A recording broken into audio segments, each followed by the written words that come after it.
Okay, we are officially starting this episode of the what is this? The Midweek Howl, the non-paranormal part of the From the Shadows podcast.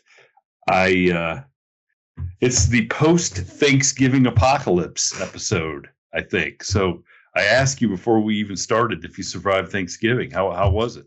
Great. Every day that I'm awake, I'm sorry, I'm diligently looking for something I told Ed I had on my desk and I could find it, and I can't find it. It was great. I mean, anytime I get to hang out with family and friends and eat all I want, what else is there in life?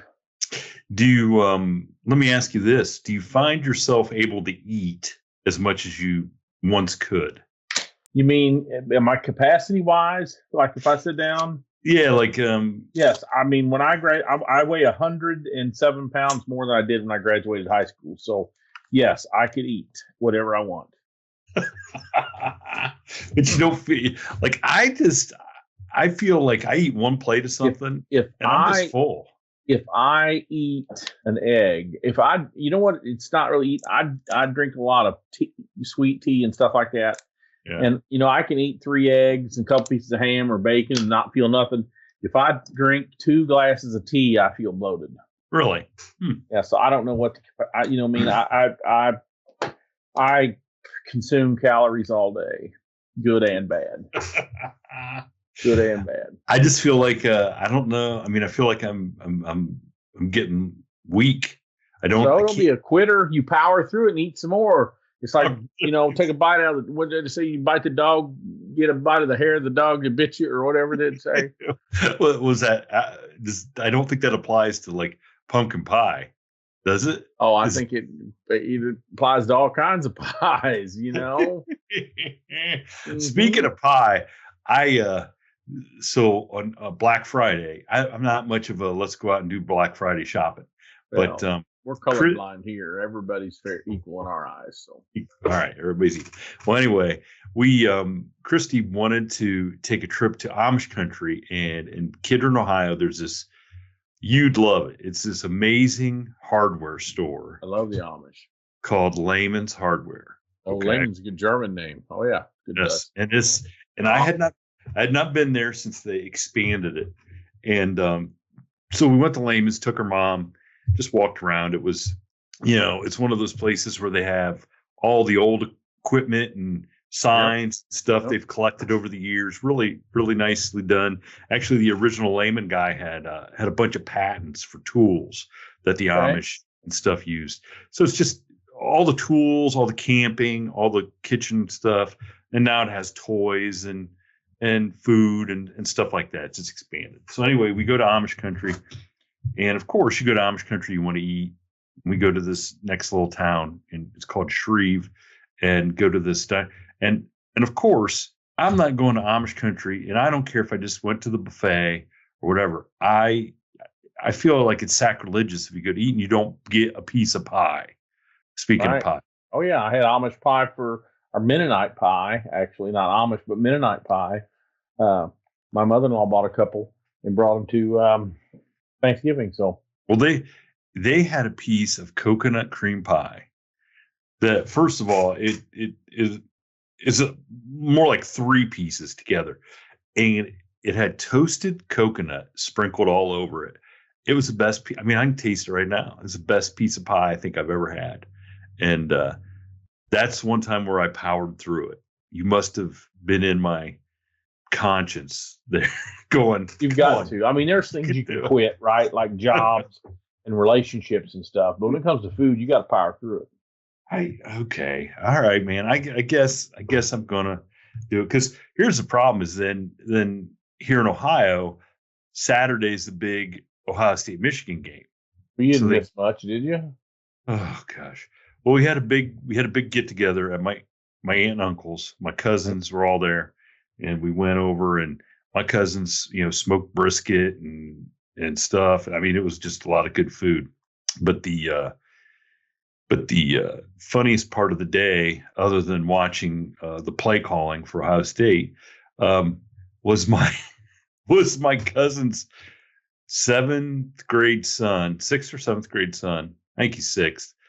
popping off to his aunt, which is my cousin, and she is a big woman. Yeah, she smacked the hell out of him. 5'11". She's like 5'11", almost 6 foot, and just she kicks some. She kicks some butt. She can kick 200 pounds, 190. What she weigh? I wouldn't even guess. But if you're on, it's one of the greatest things ever. If you're on my social media, you could find the video of him charging at her and her basically just scooping him up in her arms. How old is he? He's like in 6th grade. He's a big kid. All my cousins are big. They're big people. And she just scoops him up, and it sounds like a little tiny mouse he's going, Grandpa, Grandpa. And my uncle jumps up, because if he doesn't get him, I mean, my cousin, she might just strangle him or something. Yeah. Just WWE. Yeah. It was so crazy. Christy, my wife, jumps up and got out of the way because she's just a little bitty thing, and she's like, "I'm going to get crushed." But it was fantastic. It was fantastic. And that's why I love her. She's you don't get one over on her. She's going to smack you around a little bit. So it was. I had a crazy aunt like that too. I still got a bunch of crazy aunts, but like they would just like smack you upside the head. I had one take her glass eye out and chase us around when we were little. She had a glass eye. She'd take an eye out. Why did she? Now, did she take it out because she'd take it out to mess with us kids and chase us with it? Chase us with this freaking eyeball. Like hold the eye? 6, 7. Yeah, hold the eye at you and come after you with it. Oh, like, I'm going to get you the eyes. The eyes. Yep. Oh, that's fantastic. Tammy. Crazy Aunt Tammy. Mm-hmm. How did that funeral go? Did you it was they're still fighting over the eye in probate. The eyes have it. Yeah. Yeah. It's funny. I'm going to ask my grandma this. I'll probably see her. I got a visitation to go to tomorrow, a little funeral visitation from her. It's my grandpa's sister's husband. That's my grandpa's gone. And his sister is gone, but her husband, his brother-in-law, brother-in-law, my grandpa's brother-in-law. So she might, I don't know. It depends on how cold it is, So but there'll be a bunch of that year there. So I'm going to ask about the eye, because it's funny that you mentioned that, because I don't remember what happened to it. Well, how did she get the glass eye? She had it her whole life. I think she had. I don't know. I'm going to ask. The viewers are going to have to listen to next week's episode so I can find out, because I think it was something hereditary. I'm 99% sure she was either born with it or something early on that happened to it for whatever reason. Healthcare in the 60s was not what it is today. Yeah. Well, yeah. Well, my mom just had the day before Thanksgiving. She had cataract surgery back in the spring, and they put like a oil bubble in there, and so they were taking the oil bubble out and replacing it with an air bubble last Wednesday. And I just called her today to see how it was doing, because she said when she went to have the surgery, she's like, this is going to really be great. And the guy goes, yeah, I have a 70% success rate.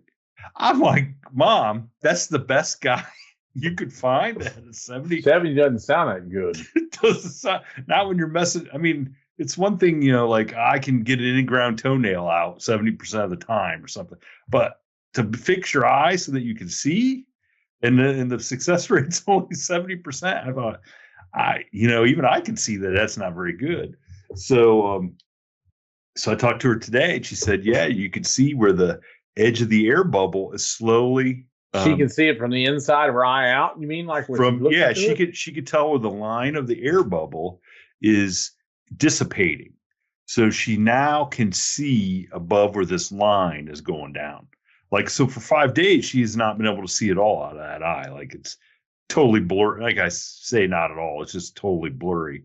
And now the line of the air bubble is going down. So I think it's going out of there. And at some point, she should be able to see. And I'm like, oh, all right. And I'm not. She said the eye doctor told her that if you live long enough, everybody's going to have cataract surgery. Probably like if you're a man and you live long enough, you're probably gonna have prostate problems or cancer or whatever, So I don't know. So I'm not looking forward to that, And because I don't see well at all either. I mean, had glasses since I was in first grade. And speaking of that, my wife came home with a gift for me yesterday, and it was a magnifying glass. Because of why? Because I can't read little print, even with my contacts and glasses. I'm one of those that if I got glasses on, I got to take them off to look at the fine print. And so she got a a big magnifying glass for me. I feel like was it Jacques, Inspector Clouseau? Yeah. Searching for the answers. So yeah. So how's that for getting old? You got to carrying a magnifying glass around with you. Well, better than a wooden leg, I suppose. Maybe. Maybe. Might be easier with the leg. I don't know. Well, as long as it has a kickstand on it, right? Isn't that the joke? Yeah. Your mom's so fat she had a wooden leg with a kickstand. Oh, but I like it. Speaking of which, I saw a headline. This is for our South Carolina listeners. There's still 6 monkeys on the loose down there. Maybe not after Thanksgiving. Who knows? Well, I was going to say, I seen the Haitians were leaving Ohio, so maybe they'll go down there and get them monkeys. Oh, where did you see the Haitians were leaving Ohio? It was this week. They're running because of the potential Trump coming after them. So he's going to change the status of their President Trump. Yeah, he can do that. Yeah, he can take their status away. Wouldn't that seem kind of not very nice? The world's not nice, and he loves animals so much and pets. I think he's trying to save the pets. He's a real Bob Barker. Get your pets spayed and neutered. Hey, I think Bob was a tough guy, wasn't he? Or was he only the tough in Billy Madison? Or what? No, was that Happy Gilmore where they got into a fight? Yeah. I mean, look, I don't know. I don't know if I'd mess with Bob Barker. Well, I don't know if you'd. Well, first of all, those guys. If a dude's over 70 today, he has grown up in a time where people would get punched, people would get smacked. You know what I mean? Yeah, the judge emotionally, you've already got to give them kind of a wide berth because two reasons. First of all, they come up in a time where fighting was just a way of life, right? And the other thing is, and if they're in some kind of, you don't know what's going through their mind, they might not have much to stick around for. You know what I mean? So, yes. You know what I mean? If they're sitting there with stage 4 pancreatic cancer, the best thing happened to them is go to jail for a while, get somebody else to pay the bills and wait on them hand and foot. You know what I mean? And if they take a young punk out with them while they do it, I mean, right. Yeah. I mean, the judge and I were just guests on a podcast today, and we were talking to the host because it's a pretty big podcast. And we were talking about the keyboard warriors that get on and, say stuff. And it's something that you and I have talked about many times. And we talked about this is the old days. If you wanted to trash on somebody, you used to walk across the parking lot or the schoolyard or the playground or wherever and say what you had. Yeah. And you might have had some time on that walk over there is to change your mind about what direction. I know I've said it many a time on here, I'm sure, but that was one of the things I had the hardest problem with when I first got to be a cop, because you would go to a call and they'd say, well, I got cheap shot and he punched me in the nose or punched me in the face. I'd be like, what do you mean you got cheap shot? Well, I got jumped by this guy punched me in the nose. Okay, how did he jump you? You know what I mean? He punched you in the nose. Yeah, well, all I was doing was talking and he up and punched me. Well, there's your problem. They went nowhere with me, because if you dumb enough to stand there and run your mouth a little bit, you smart enough to get punched. You know what I mean? Probably why I can't be a cop anymore. Those days are gone. Because now you would try to talk? or you, or No, you I've got so my bandwidth to help these ignorant son of guns is so narrow that they would fire me for not doing my job. Well, I watch some of these. It just is so aggravating. And what do you? And I'm sure you've seen them, but these. So I wonder what side of this that you're on. Okay, because you're former. I'm on the right side, I assure you. You're former law enforcement, but then you suffer no fools. And these people that just go out there to videotape a confrontation with a police officer, whether they're what I see yesterday, the guy went in and was videotaping inside the voting booth or voting place. Okay. And security's like, look, dude, you can't do that.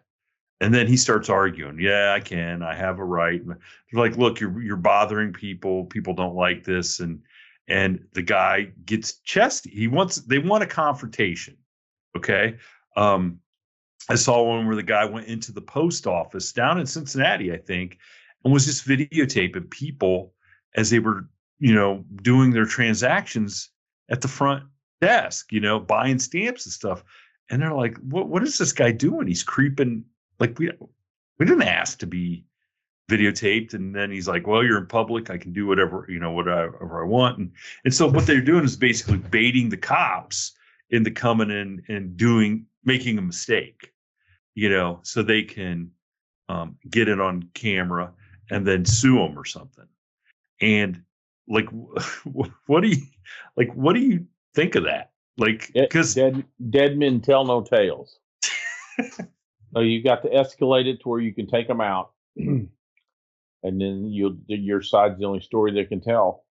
I seen where that dude named Johnny Somali or whatever was some kind of live streamer, and he got the run in his mouth in Korea, and some Korean dude knocked him out. Have you seen that one? No, I have not seen that. And this dude, Korea is full of two kinds of people: those who have been in war and those who are going to be in war. You know what I mean? Okay. So, and I guess this dude was some off-duty Korean special forces soldier trying to buy like a bowl of rice and some chopsticks or some shit. And he's got this American named Johnny Somali. I don't know who that is, but I'll just some seminary / scholarly student of Somalian background who's American. And he walks around with a little thing and he posts this stuff, just like what you're saying, right? Yeah. He's looking like for a man on the street. Yeah, absolutely. Yeah. Absolutely. And I guess he makes enough streaming this crap that he flew to Korea. And why do you go to Korea and start some shit? I don't know. But let me tell you, within about, the dude is trying to walk away. And I don't remember what they're saying, what he keeps saying to the dude. He's kind of mocking the Korean. The Korean guy's trying to say whatever he's trying to say. And anyway, before it's all said and done, he Billy jacks him upside the head, and he's laying there in this old cobblestone looking street, crying to his partner who's also running the camera. You know what I mean? Yeah. Would you get that? Would you but as he's bleeding. Well, so that probably needs to happen more often. Yes, and I think it's kind of like, if you've seen where it's like Rio de Janeiro, one of the places that they let you stop thieves by any means available. Where so somebody's trying to steal a purse and then somebody will run up the curb and hit them with a car or any of them things. You ever watch any of them? No, I've never seen. Oh my gosh! How do you not see them on X or Twitter or? Well, I don't. That's because you're listening to guitars play and stuff like that. Yep, crap. I got a bunch of crap because of the guy that you told me I should be listening to, the right-wing podcaster. Who? Somebody, Tucker Carlson? No, the other guy. The guy that you said used to be a secret agent or something. What was he? Bongino. So I've never heard of him. I've never listened to him. And somebody sends me a message giving me crap because I've never listened to him. And I'm like, I only got so many hours in the day to listen. Quit listening to that shit. Listen to them good. Tucker Carlson's my favorite one, and not that he loves dogs and bird hunting, so he's my number one guy.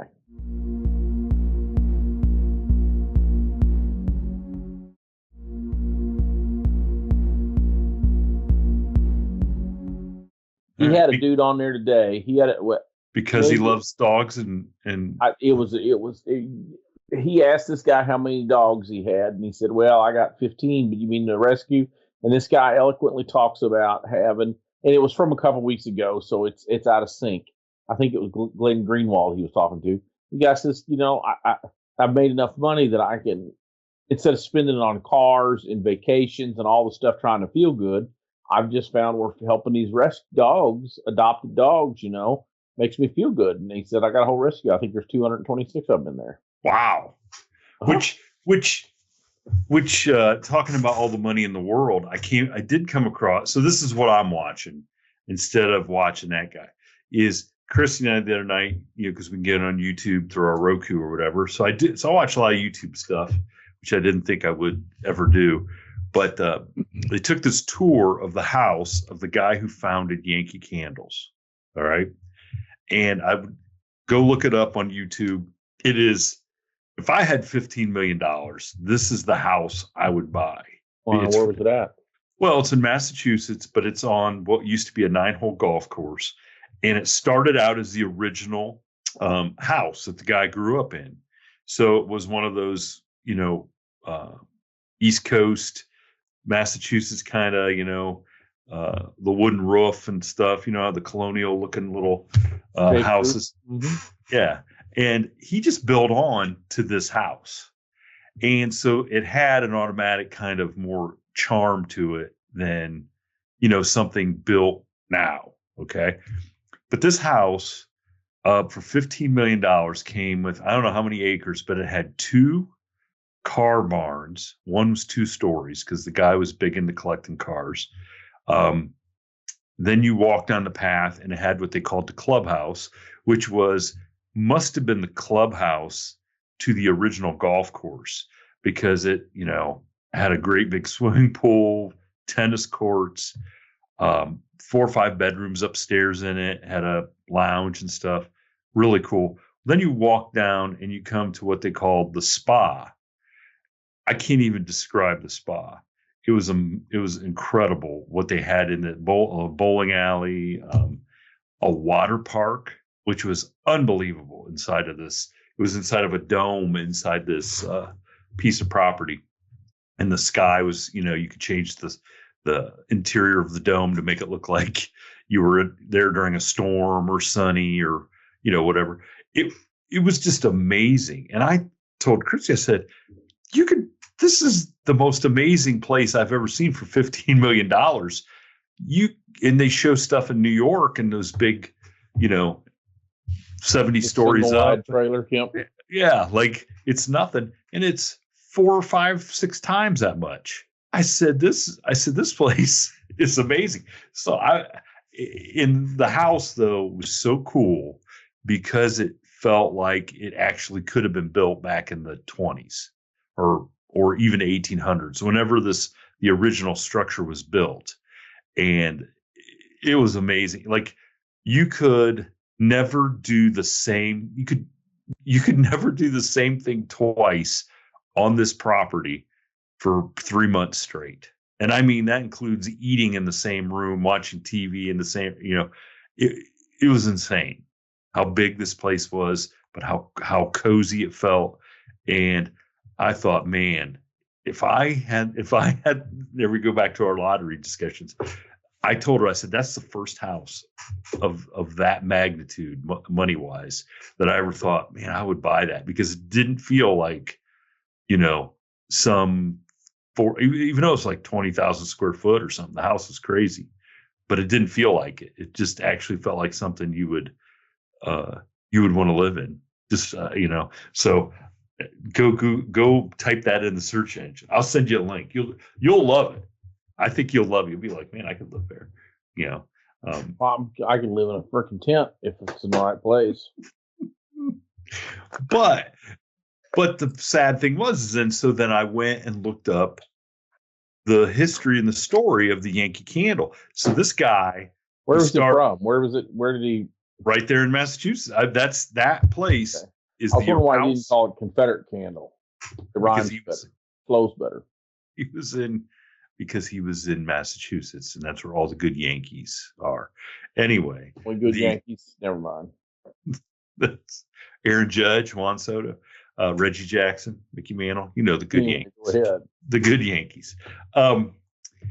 But so it was 1969. They were trying. Him and his dad wanted to buy a gift for his mom. They didn't have any money, so he got home. He melted down a crayon and used a shoelace as the wick, and made that work. I wonder. Made a candle. Okay, so that was his first candle. Well, the neighbors then saw what he did. They all ordered. They asked him for one, so he started doing that. And then he stepped away from it for a little bit and came back and started the company. Okay. So he starts Yankee Candle, ends up selling it. It was in the 90s or early 2000s, I believe, because they showed this pool table. So the lore is the guy who bought Yankee Candle off of him, it was well over $1 billion. Okay. That he bought it for him. Wanted him to stay on in some capacity. And they were up in one of his probably 13 bars he had on this property. Okay. And there was a pool table and they were playing pool. And the guy says, okay, he goes, for $100 million, if you put up $100 million and beat me in pool, I will stay on in a capacity for Yankee Candle for nothing. I'll just do it because you beat me in this game of pool. But if you lose, I get $100 million of stake back in my company. And so he won $100 million of stake back in his company because he beat him in a game of pool. I was like, now that's some Wild West stuff right there. But you have the money to burn when it happens, don't you? I would guess so. And it's so, well, at that point, it's all on paper, right? Like, hey, give him 10%, so whatever we make next year, give him 10%. But sadly, the guy passed away like in 2019. He had survived cancer twice and got it again. So you sit there and you look at that and you're like, when you're going to go, you're gone, man. All the money in the world. Yeah. Because this guy had, like, I'm going to tell you, and if you're religious, you'll, probably be mad at me, but that place was like heaven. If you were like, where's your heaven on earth? That place would have been like heaven. He had his car collection. He had place for any of his friends and family could come and hang out and, have fun and just, be together. And it still couldn't buy him any more time. When his time was up, which I also saw a headline where the world's oldest man died last week. How old was he? 112 years old. You think he was ready to go? I don't know, and his quote was, it's nothing but burn out and fade away. His quote was, it's just luck. He goes, some people die young, some people die old. You don't really get a choice in the matter. And he held the title for 9 months. So, can you imagine 112 years old? That's like double. It's double. You think he ate extra pie at the Amish market? I don't know. Would you want to get to 112 and never have eaten? My kids were still alive. Well, geez, but would you have wanted to get to 112 and figure out that you could have been eating extra pie the whole time? Well, no, because you'd think if I would have ate it, I wouldn't have got here. That's okay. All right. Yeah, I guess you can second guess it all you want, man. I guess you can second guess it. And speaking of second guessing, I'm just going to tell you, I think you need to go back and watch this season of Yellowstone, man. I didn't want. I'm not. You know what I've been watching? I've watched more TV this weekend than I have since 2011. Yeah. What have you been watching? I started watching The Wire. Really? I never watched. Oh my gosh, it's the best. It's pretty good. It's pretty good. If you're into gritty inner city. Is that takes place in Baltimore? Yes. Okay. Baltimore. They're in Baltimore. They're police department. I can't even weave it all together to say that that's just what law enforcement was really like back then. Maybe I have to start watching it. I told you we just finished The Old Man, the second season of The Old Man. Oh, I forgot it came out. I might watch that. Jeff Bridges and Yep. that's Plays fantastic. Mm-hmm. She plays you. And you watched the first season of that, right? Oh yeah. Yeah, second season was great. I just watched the documentary on Vince McMahon that was on Netflix. I didn't know there was one. Oh boy. Is it good? It is. It is good. And I wasn't a huge wrestling fan during the 90s. Like, I grew up watching it. My grandma would sit there in the little black and white TV on TBS watching, that because once you get into the history of pro wrestling, you understand all the like little territories and stuff like that. And so what we were watching was whatever from the South, because it was TBS. Right. But my grandma loved like Tommy Wildfire Rich, and you'd sit there, I remember watching the Junkyard Dog and, oh gosh, Ric Flair was in that wrestling or whatever. So I grew up with that. And then the beginning of the WWF, well, then it's interesting then, because it kind of talks about, and Vince McMahon, he's in it. He's in there. He's being interviewed. And the really interesting thing is during the filming of this is when all the real crap hit the fan. What do you mean? And, like the most recent allegations.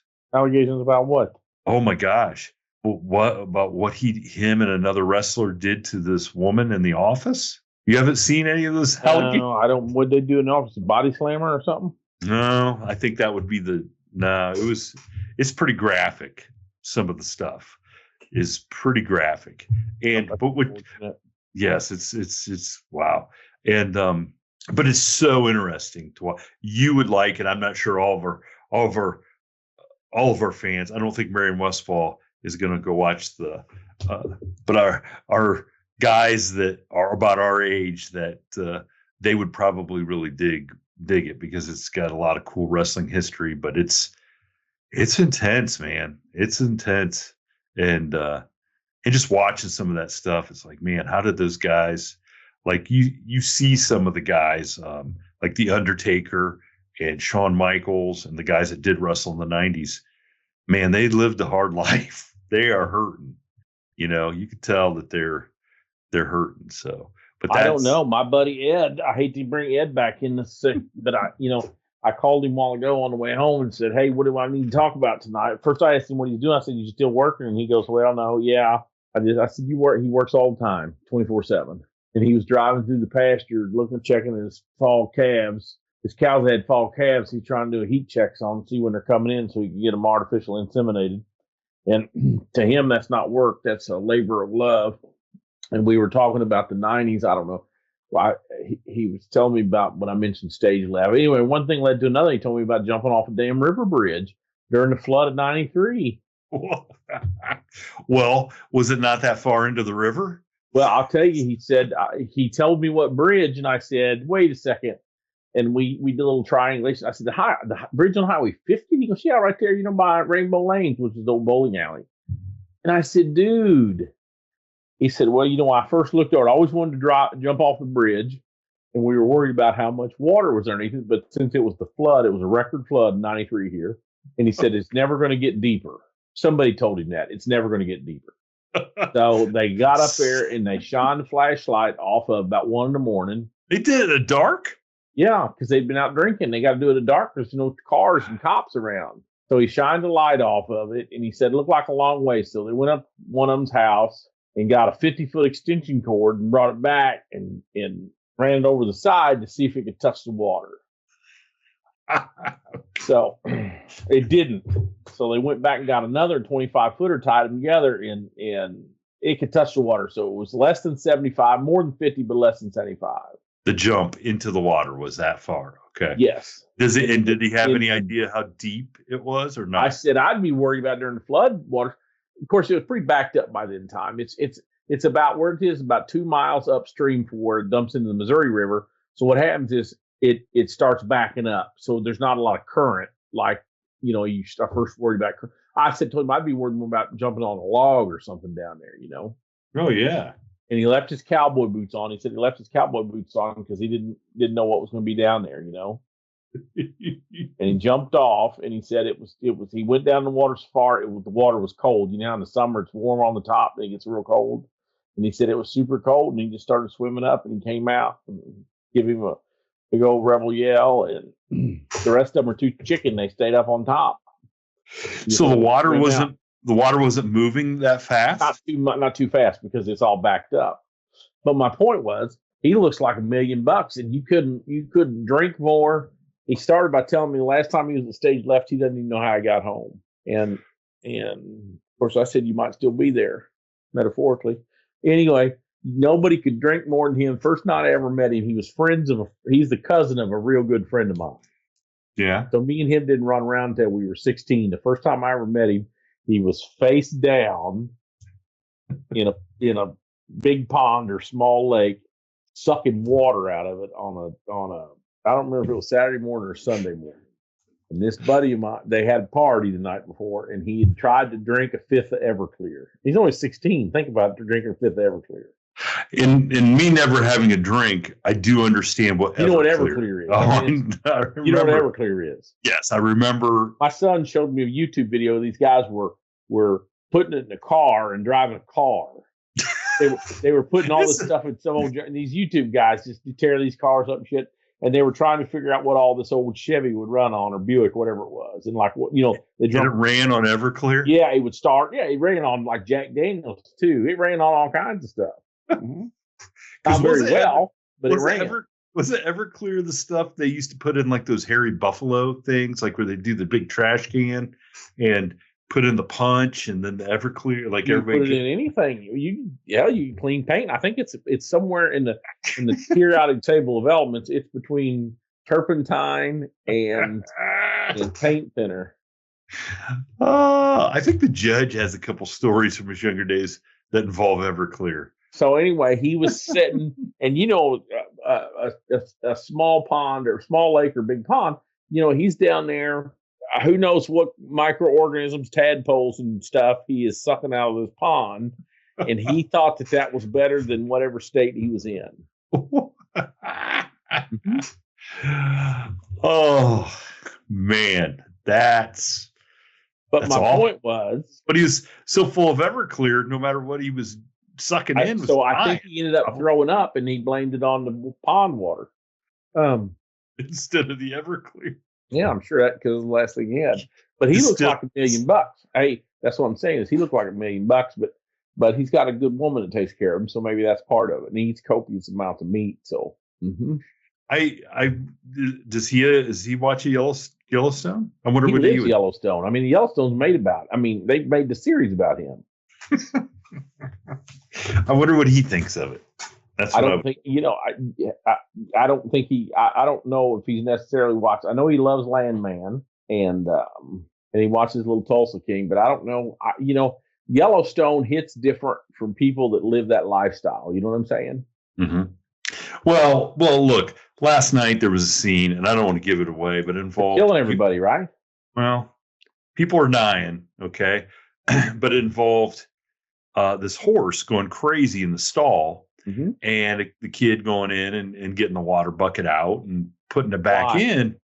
Exactly. And me and Chris, because we're around horses all the time, not necessarily crazy ones, but I've been around some crazy race horses back when I was younger.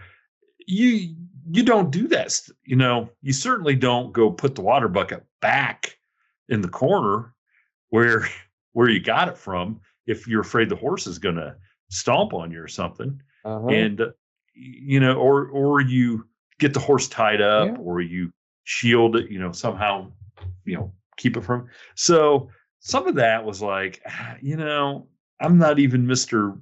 Montana, and I know better than what they were doing in that episode, but yeah, it's I told Christy, I said, I don't think I can take much more. It's so dramatic. It's Yeah, too much overly. drama. It's so overly dramatic. It's depressing when you get done. You know, I'm getting the same way with this last 6 to 12 episodes of Cobra Kai. Like, I don't it's even know just what that is. I thought that was a video game or something. it's it's Karate Kid. It's these guys as adults teaching karate to kids and stuff. Well, let me tell you something. That's got to be depressing as hell, isn't it? Being an adult teaching karate. Karate to kids. Yes, I would feel like such. I would be looking at that assisted suicide or something. I mean, think about that. Well, until you've seen how dramatic Ralph Macchio is as an He's still adult. alive? Yeah, he's the adult. It's him and Johnny, the guy, his main nemesis in the little first. Korean guy's got to be gone, right? Chinese, yeah, Mr. Miyagi. Yeah, he's Pat probably Morita. gone, ain't he? Yeah, Pat Morita. Yeah, he's been gone. You mean the original Arnold in Yes. Happy Days? Was he really? Yeah, I guess he was, wasn't he? Yeah, he was the original Arnold before the other guy, Al DeVecchio, or whatever they called him. Oh man, I'm telling you. So there you go. So what are we yes, gonna talk about tonight? I don't know. When do you think we should start? Did you hit start? I don't know. Thank you for tuning in to this week's episode of the From the Shadows podcast. Until next time, never shy away from the darkness or what may be lurking in the shadows. We are out. God only knows what's hiding